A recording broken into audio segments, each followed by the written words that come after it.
Queridos irmãos e irmãs aqui da Seja, caros internautas, companheiros desencarnados, que Jesus possa nos envolver em sua paz e que as reflexões que serão aqui feitas possam de fato frutificar em nossos corações. Em 1572, a França viveu um doloroso episódio do massacre de São Bartolomeu.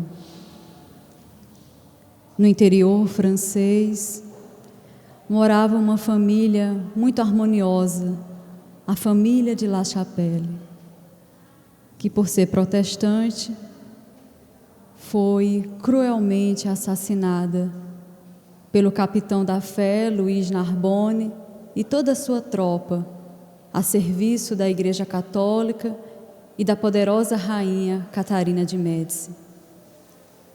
Apenas Ruth não foi morta, porque estava na casa da cunhada. Quando as jovens protestantes souberam do ocorrido, deixaram que a revolta, o ódio brotassem nos seus corações e fizeram um plano para se vingarem de Luiz de Narbonne. Otília, a cunhada de Ruth, que se casaria com o irmão Carlos, teve a ideia: Ruth, você vai fazer o seguinte: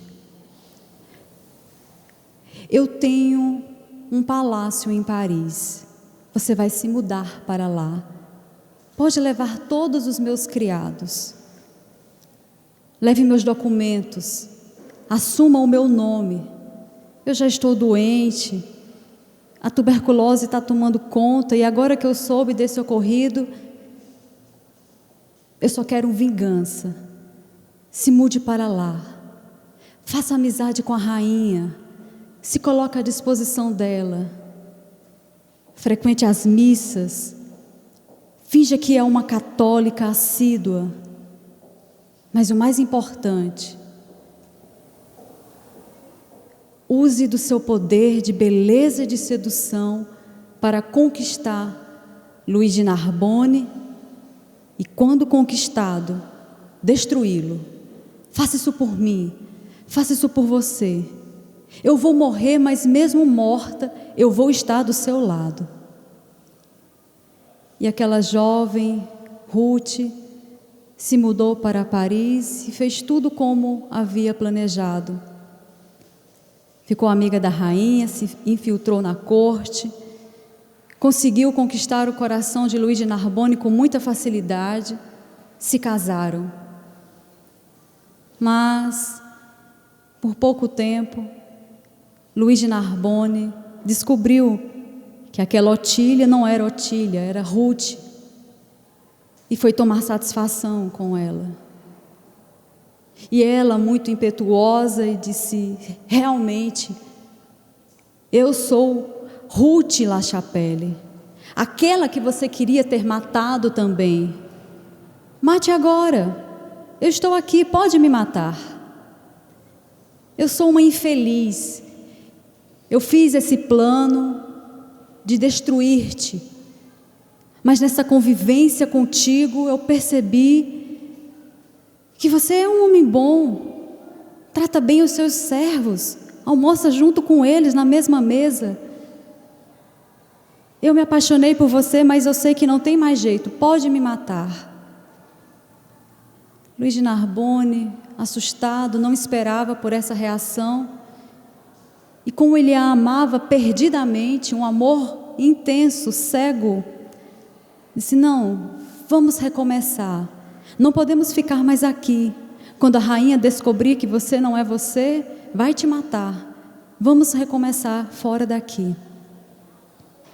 Mas, eis que Ruth, logo em seguida, prepara uma cilada para Luiz de Narbonne e o entrega para a rainha, com uma denúncia, uma falsa denúncia, de que ele estava pretendendo destronar o rei. E quando Luís de Narbonne chega ao palácio da rainha, é surpreendido por 25 homens que o prendem e o jogam no calabouço, uma prisão secreta do palácio da rainha. E enquanto isso, Ruth consegue fugir, voltando para sua terra natal com Frederico, que era o seu pretendente desde a infância. Conseguiu se vingar, conseguiu sair ilesa. Será? No meio do caminho, Ruth cai em si. Meu Deus, o que foi que eu fiz? Pare essa carruagem, pare, não podemos mais ir para a Alemanha, eu quero voltar para Paris. Luís de Narbonne, o pobre coitado, está preso, eu preciso salvá-lo. O que foi que eu fiz, meu Deus? Ele não merece passar por isso, ele realmente me amava. Eu inventei aquelas calúnias, aquilo tudo. E desesperada, chorava, profundamente arrependida.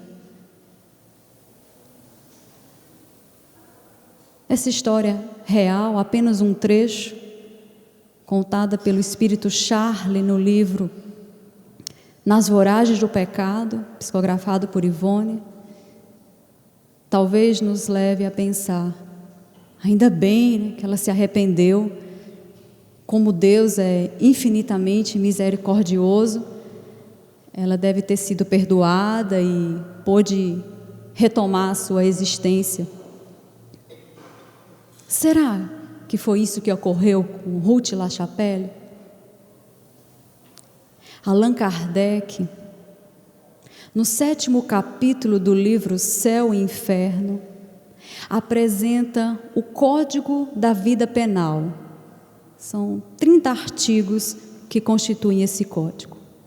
E particularmente no artigo 29º, ele nos adverte: a misericórdia de Deus é infinita, mas não é cega. O culpado foi perdoado, mas não está isento de reparar os erros cometidos. Todas as vezes em que lesamos, desrespeitamos a lei divina, nós contraímos automaticamente uma dívida que deverá ser paga nesta ou em outras existências, completa Allan Kardec no artigo 9º desse código. Não tem como fugirmos das nossas responsabilidades. Todos nós haveremos de sofrer as consequências advindas dos nossos atos. Kardec já dizia isso no capítulo 5º do Evangelho segundo o Espiritismo, item 6º. Todo homem sofrerá as consequências das suas faltas. E Ruth começou a sentir as consequências naquela mesma existência. Por 12 anos, ela teve várias crises nervosas. Por 12 anos, muitas alucinações, delírios e obsessões, porque Otília, desencarnada, não a abandonava. Mas Ruth não havia se arrependido profundamente? Então, o arrependimento por si só não é suficiente para nos livrarmos do débito? Não estaremos quites com a lei divina se nós nos arrependermos profundamente? Os Espíritos, na questão 999 de O Livro dos Espíritos, nos esclarecem. O arrependimento contribui para a melhoria do espírito, mas o passado deve ser reparado. E na questão 1002, eles ratificam. O arrependimento apressa a reabilitação, mas não absorve quem lesou a lei.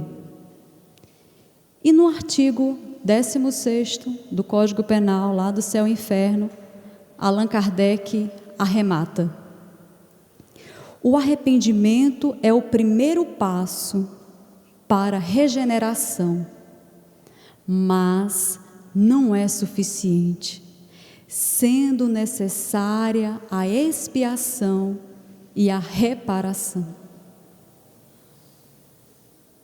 Não basta nos arrependermos, é o primeiro passo, mas é da lei divina que nós expiemos e reparemos as nossas faltas. E foi o que aconteceu com aquela jovem Ruth La Chapelle.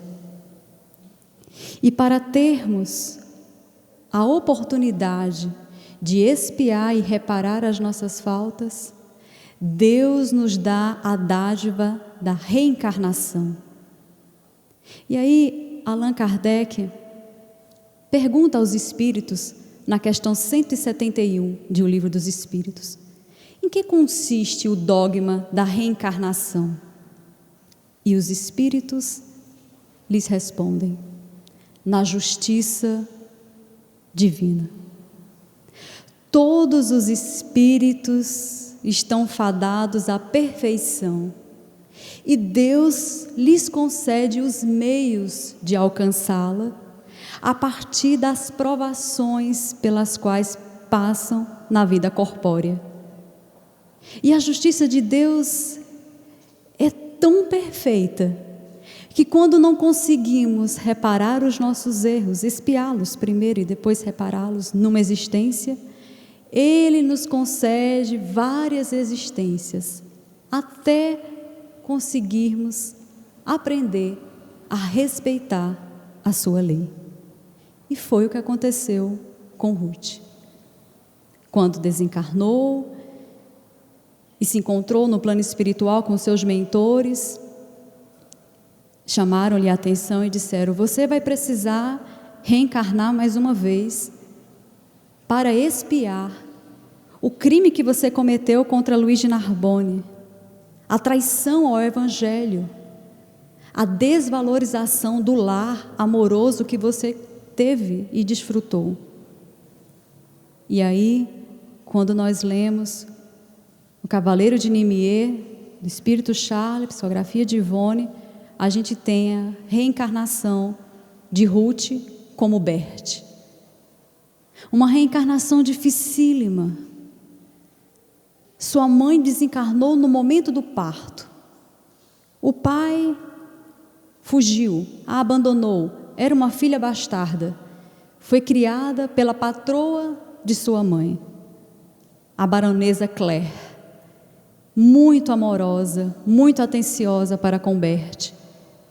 Seu esposo, por sua vez, a rejeitava. Não gostava daquela menina. Era uma filha bastarda. E eles tinham um filho, Luís, mais ou menos da mesma idade que Berthe, que se apaixonou por Berthe.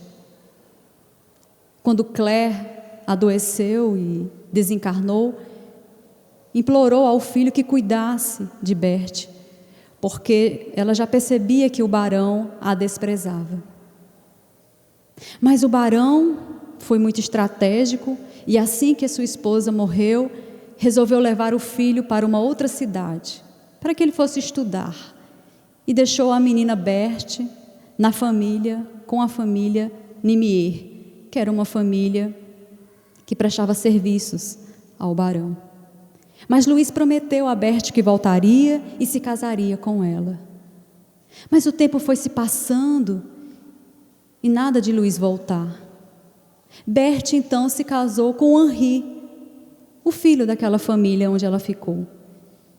E passaram-se 3 anos, eles estavam felizes, estavam se entendendo. Mas eis que Luís volta à aldeia, esperançoso para reencontrar o seu amor. Mas quando chega, percebe que ela havia se casado com Luís, que era o seu irmão Colasso. Luís com Henri, que era seu irmão Colasso. Henri era como se fosse um irmão para Luís. Luís percebe que não tem mais espaço ali naquela aldeia e resolve voltar para a cidade de onde veio. Mas Berthe não aceita e vai atrás dele. Berthe foge com Luís e vão morar numa outra cidade. Passa-se o tempo e Luís adoece. Não tem dinheiro para pagar os gastos com os médicos. Mas Luís tinha um grande amigo que inclusive estava sempre paquerando com a belíssima Berthe. Então ela resolveu se envolver com Ferdinand, o grande amigo de Luís, para conseguir um dinheirinho e conseguir pagar as despesas médicas de Luís. Mas eis que Luís descobre a posteriori e propõe um duelo com Ferdinand, que naquela época os duelos eram muito recorrentes. Mas Luís era uma alma sensível, ligado à arte, à cultura, não sabia nada de espadas. E Ferdinand era experiente. Luís não resistiu, morreu. Berthe não ficou satisfeita com aquilo que percebeu. Fez uma cilada e conseguiu envenenar Ferdinand. E fugiu. E quando Berthe foge, ela cai em si. Meu Deus, o que foi que eu fiz? Eu abandonei o meu esposo, Henri, que tanto me amava, para ficar com o irmão dele. E depois eu traí o irmão dele com o melhor amigo dele. E depois eu matei o amigo dele. E o Padre Tom me deu tantos conselhos, pediu tanto que eu valorizasse o meu lar, valorizasse Henri, e eu não segui aqueles conselhos. O Padre Tom era aquele mesmo espírito, irmão Carlos, da outra existência. Berthe, mais uma vez, havia desrespeitado as leis divinas. Naquela mesma existência ela começou a espiar, porque desenvolveu uma tuberculose gravíssima. E quando ela desencarna e chega ao plano espiritual, em que tem aquela reunião com os espíritos responsáveis pelo planejamento reencarnatório dela, é advertida. Aquela era uma reencarnação de reparação. Henri, com quem você se casou, era Luís de Narbonne, com quem você deveria ter se reconciliado. Mas mais uma vez você o abandonou. Mais uma vez você não valorizou o seu lar. Mais uma vez você se perdeu pelo seu orgulho. Mas a misericórdia de Deus é infinita. Você vai ter a oportunidade de reencarnar novamente. E eis que no outro livro, Drama da Bretanha, nós conhecemos a outra encarnação de Berthe, agora como Andréia. E eis que, desde criança, Andréia era obsidiada. Era tida como louca, gritava, caía no chão, se acordava toda arranhada. Quem era aquele obsessor? Era o pai de Henri. Aquele que fora o seu sogro na outra existência. Arnaud de Nimier não se conformava com o fato de que o filho havia se suicidado quando fora abandonado por Berthe. E havia se comprometido que iria levá-la ao suicídio. Os pais de Andréia a desprezavam. Os próprios pais a tinham como uma louca. Mas a misericórdia de Deus é tão infinita que, não obstante aquela aprovação imensa, o seu irmão Victor, aquele espírito que vinha acompanhando em outras existências, estava lá, como um pai. E certa feita conversou seriamente com o obsessor e pediu-lhe, implorou-lhe: dei-me 2 anos, eu vou conseguir mudar a conduta moral da minha irmã. Afaste-se dela por 2 anos. Se em 2 anos eu não conseguir, você volta. E o obsessor, muito resistente, mas como Victor tinha autoridade moral, era um espírito evoluído desde a época do massacre de São Bartolomeu, em que fora assassinado. Então o obsessor se afastou. E Victor, como um pai, todos os dias chamava a atenção de Andréia, se encontravam, ele lia o Evangelho, explicava, fazia preces com ela. E ela foi avançando, o obsessor deu uma afastada, ela foi avançando. Mas Andréia começou a achar a vida muito sem graça, ela só vivia em casa, solitária. Aqueles encontros com o irmão não lhe causavam nenhuma motivação. Ela ouvia as palavras do Evangelho, mas entrava pelo ouvido e saía por o outro. Estava achando a vida muito sem graça. E aí chega um vizinho, um conde, muito rico, muito bonito, galanteador, e joga seu charme para ela. E ela, que estava achando a vida tão sem graça, começou a achar a vida mais interessante e começou a corresponder às investidas daquele galanteador. E eis que o obsessor percebe que, mais uma vez, aquele espírito estava desrespeitando o seu companheiro, porque André era noiva. E aí o obsessor disse: ela não mudou nada.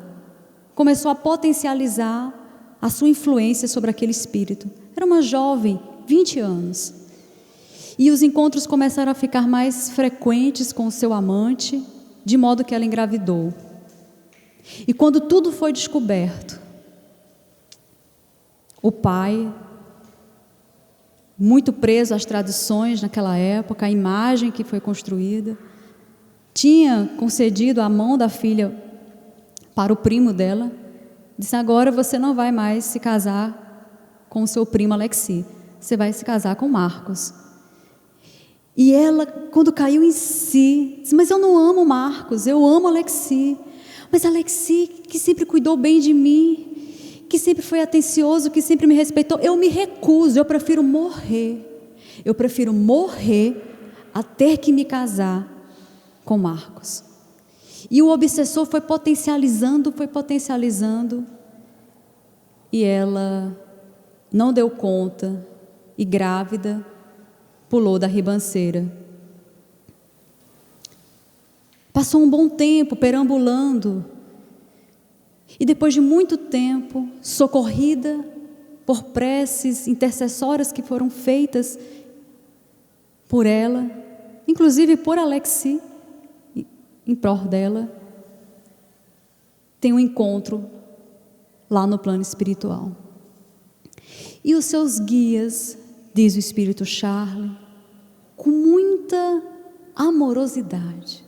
Veja, aquele espírito já era a 3ª vez que estava caindo no mesmo erro, a desvalorização da família, o abandono no lar, um orgulho impressionante.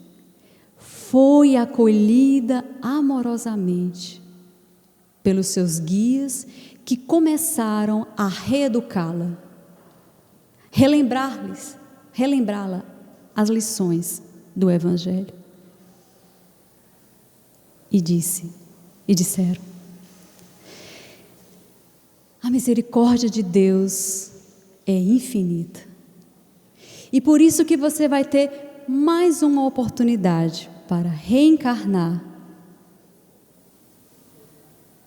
Mas como você cometeu suicídio, você vai passar por uma expiação muito dolorosa. Mas tenha resignação, suporte essa prova. Nós vamos estar com você. Nós continuaremos te amando. Olha que coisa linda. Aquele espírito que já havia errado por várias existências, escutando dos seus guias essas palavras de ânimo: nós estaremos contigo, nós continuaremos te amando, mesmo e apesar de tudo que aconteceu. E aí nós temos a encarnação seguinte desse mesmo espírito, retratada agora no livro Sublimação, segunda parte, capítulo, a parte intitulada Nina, são vários capítulos nessa parte, também do espírito Charlie, também psicografado por Ivone Pereira. Eis que Dr. Ramiro, um médico humanitário, muito dedicado aos pobres, estava indo com a sua noiva assistir a uma peça no teatro. E eis que no meio do caminho a carruagem para. E aí ele pergunta para o servo Fenício: Fenício, o que é que está acontecendo? Nós estamos atrasados. Não, é porque a gente parou aqui em frente ao albergue Boa Esperança, e aí está tendo uma apresentação de Nina. Quem é Nina? Ah, Nina é uma cigana, ela faz muito sucesso por aqui, ela fica dançando, ela tem uma habilidade para dançar, para cantar, e ela fica atraindo o público para entrar no albergue. Veja, olhe para ela, Dr. Ramiro, veja como ela é bonita, veja o charme dela, olha como ela é bonita. E aí, aquele monte de gente assistindo a apresentação de Nina, e Dr. Ramiro abre um pouquinho a cortina da carruagem e começa a olhar fixamente para Nina. E começa a sentir uma angústia, um mal-estar. Olhava assim para ela e começou a pensar: por que essa jovem está aqui? É um crime ela estar aqui. E ele não conseguia entender no momento por que aquela jovem estava chamando tanta atenção dele. Ele começou a ficar angustiado. A noiva já prestou atenção na reação dele, disse: vamos embora, vamos embora. E foram assistir a peça. Meia-noite, quando terminou a peça, eles retornaram. Dr. Ramiro deixou Otília, a noiva, na casa dela e disse a Fenício: vamos voltar lá para aquele albergue. Ele disse: mas o senhor vai querer ir para aquele albergue? Vamos voltar até lá. E aí eles voltaram até o albergue. Dr. Ramiro entrou, viu aquele monte de gente, várias mesas, muita gente bebendo, e Nina dançando, encantando todo mundo. E ele começou a olhar novamente, fixamente para aquela jovem. Não deveria ter nem 20 anos. E aquele mal-estar, aquela angústia. E aí um cigano percebeu que ele estava olhando fixamente, pediu já que ela fosse dançar perto dele. E ele foi como um pai, pegou o casaco dele e a cobriu. Estava frio. E ela quase sem roupa ali dançando. E tirou aquela jovem da pista. E as pessoas começaram a reclamar: não, a gente pagou para vê-la dançar, não vai tirá-la não. E aí o dono lá do ambiente, assim: o senhor não pode tirá-la daqui não, senão a gente vai ter um prejuízo enorme. Ela tem que permanecer aqui dançando para todo mundo. E aí Dr. Ramiro disse: quanto é que o senhor quer? Não, o senhor que sabe, o que você quiser dar aí. E aí o doutor Ramiro pegou um saco de moedas, entregou para ele e disse... Aí Nina ficou surpresa com aquilo que estava acontecendo e disse-lhe: já que o senhor está interessado em mim, você não pode pagar um jantar para mim, que eu estou aqui dançando desde 7h30 da noite, já é 1h da manhã, não comi nada. E aí doutor Ramiro a levou para jantar. E disse: por que você está trabalhando até essa hora? Isso é um crime. Até agora dançando, sem comer. E aí Nina disse... Aí ele: e quem é aquele homem? Aí Nina disse: aquele homem é o meu Senhor. Eu sou escrava dele.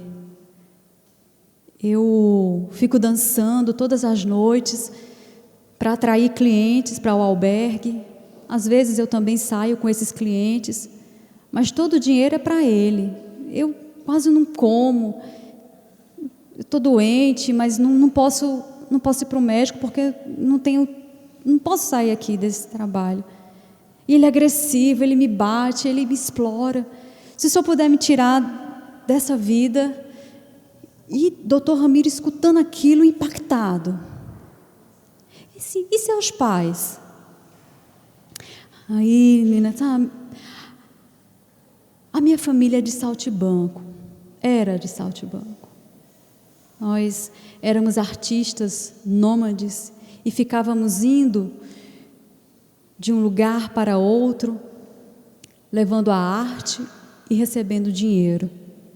Meu pai era um trapezista, dançarino. Foi com ele que eu aprendi a dançar. Eu era muito ligada a meu pai. Mas, quando eu tinha 3 anos, a minha mãe morreu.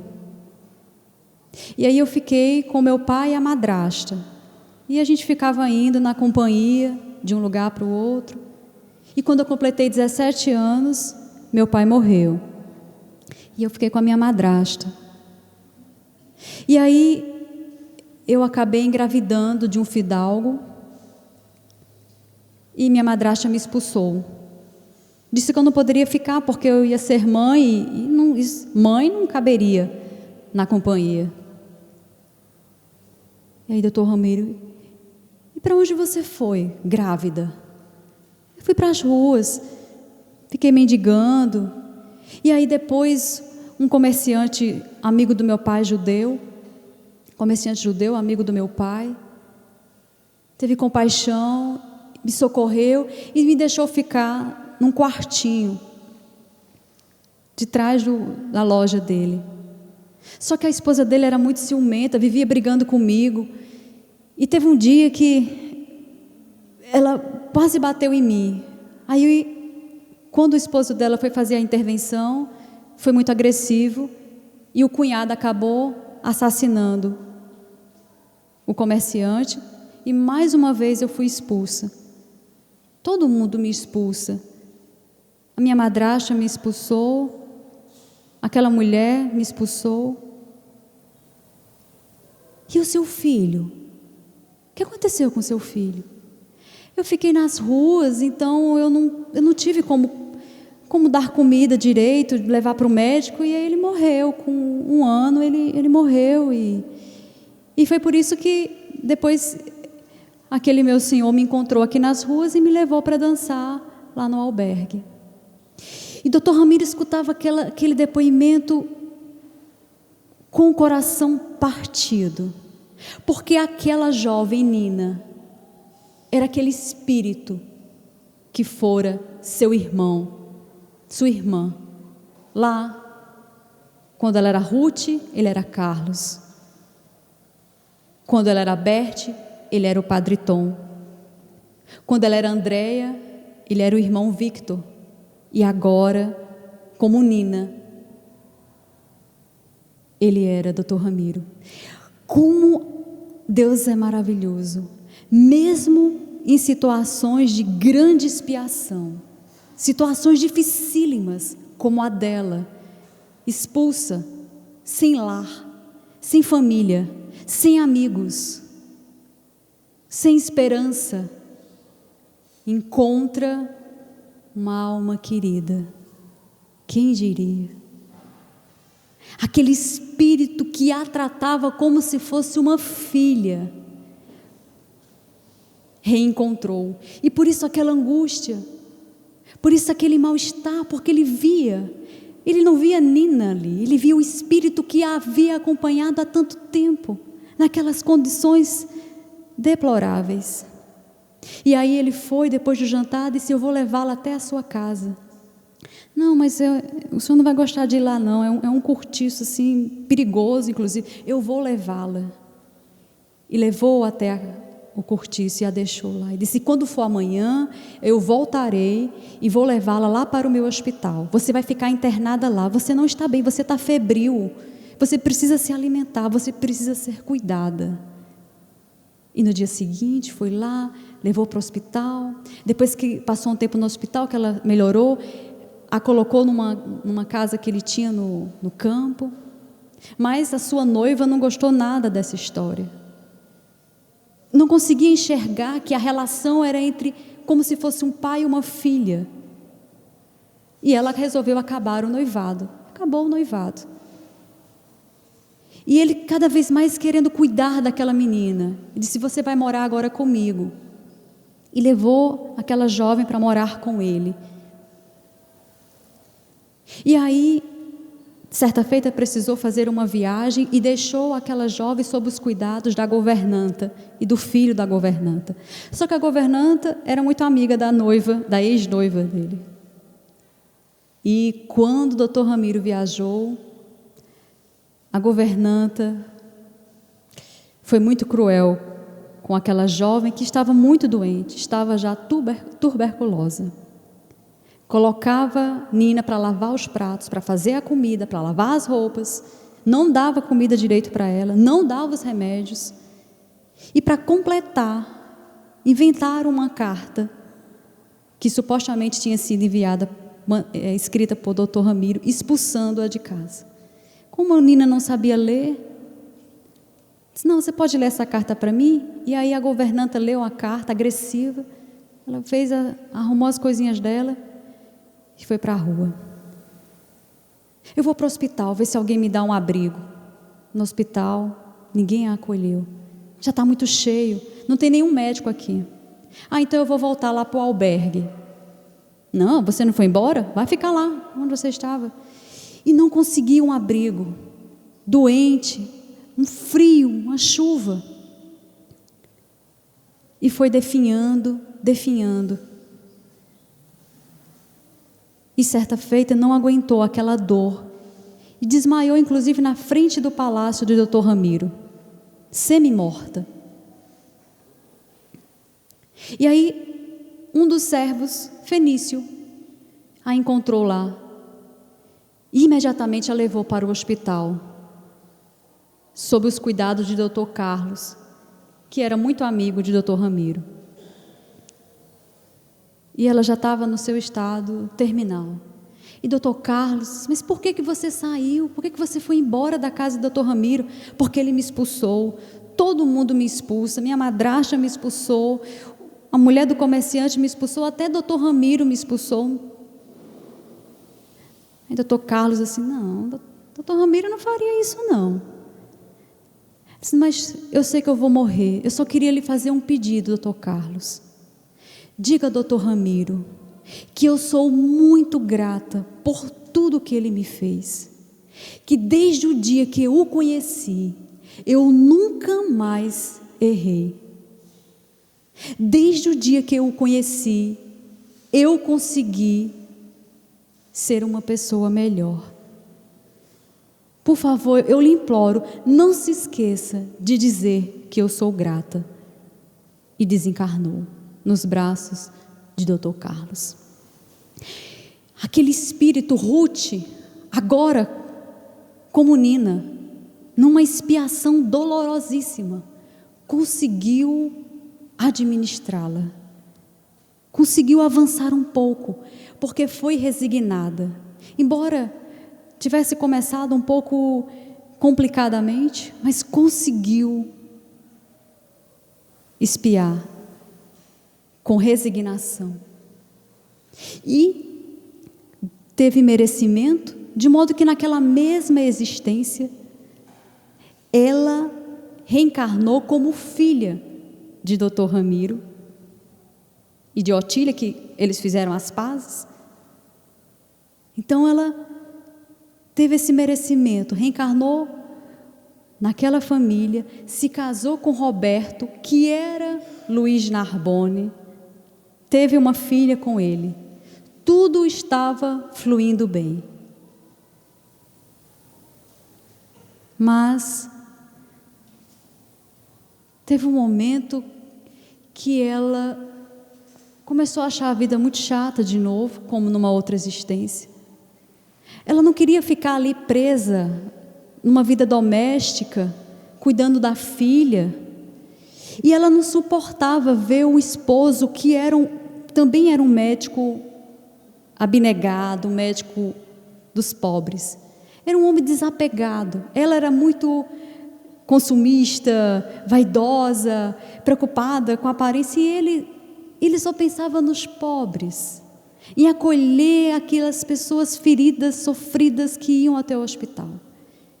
E aí ela começou a achar que não era aquilo que ela queria. E resolveu abandonar o lar, seguindo uma companhia de música, que ela gostava muito de tocar piano e tocava muito bem. Abandonou o esposo, abandonou a filhinha, de acho que nem tinha 10 anos.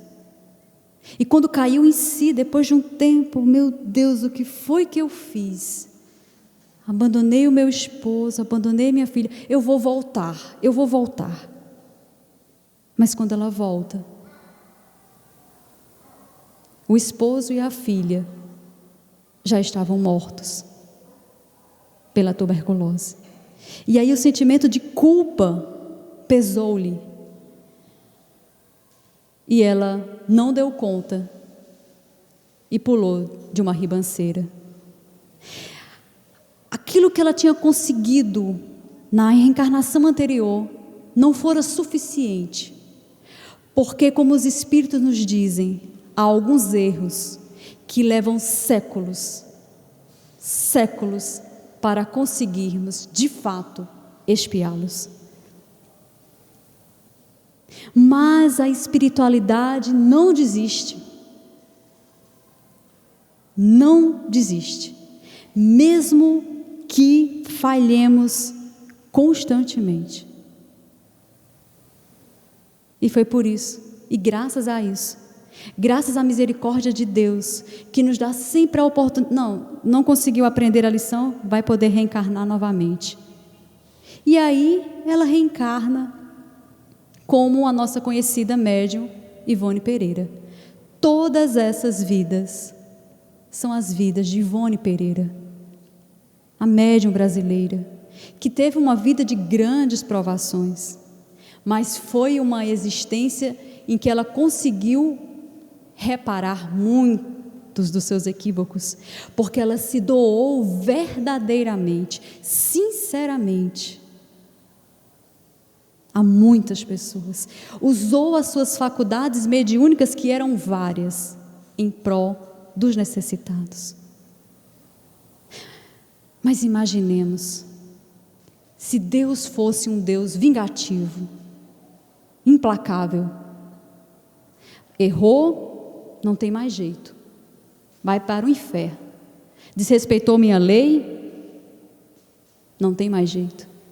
Se Deus fosse assim, Ruth não teria chegado a Ivone, nós não estaríamos aqui, a maioria diríamos. Mas a justiça de Deus é educativa.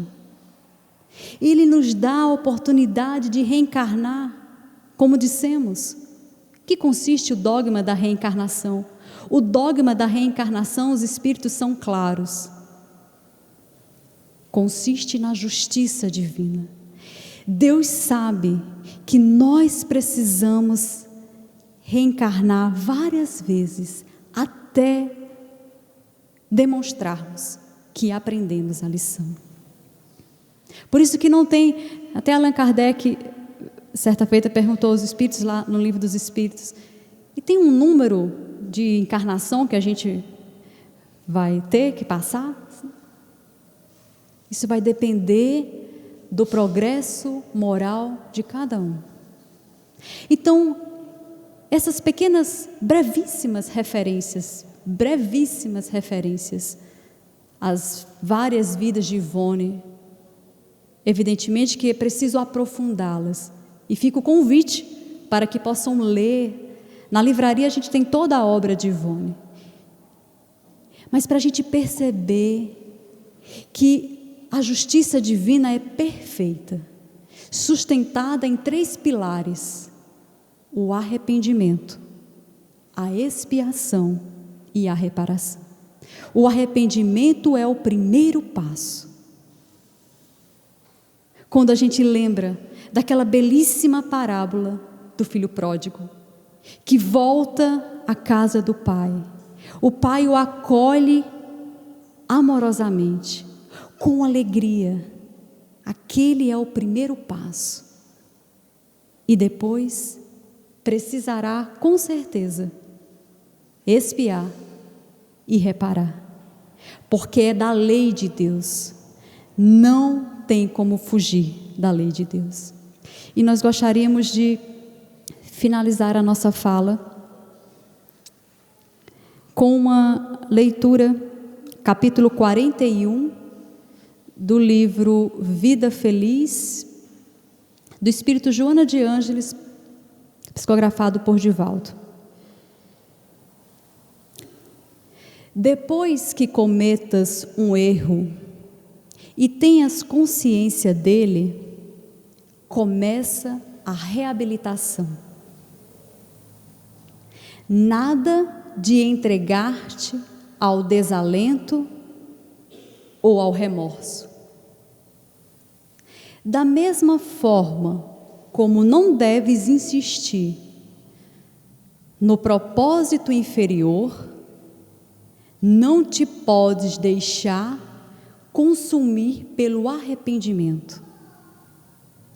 Este tem somente a função de conscientizar-te do mal feito. Perdoa-te, encoraja-te e dá início à tarefa de reequilíbrio pessoal, diminuindo e reparando os prejuízos causados. Então, meus irmãos, nós esperamos que essas reflexões breves, mas extremamente profundas, possam suscitar em nós o despertar. Acorda, tu que dormes. Fique atento ao que tu fazes. Não te revoltes. As provas pelas quais passais são todas justas. Foste tu mesmo que as escolheste. Aceite a misericórdia divina que lhe dá a oportunidade grandiosa de reencarnar-te, expiando os teus erros para logo mais repará-los.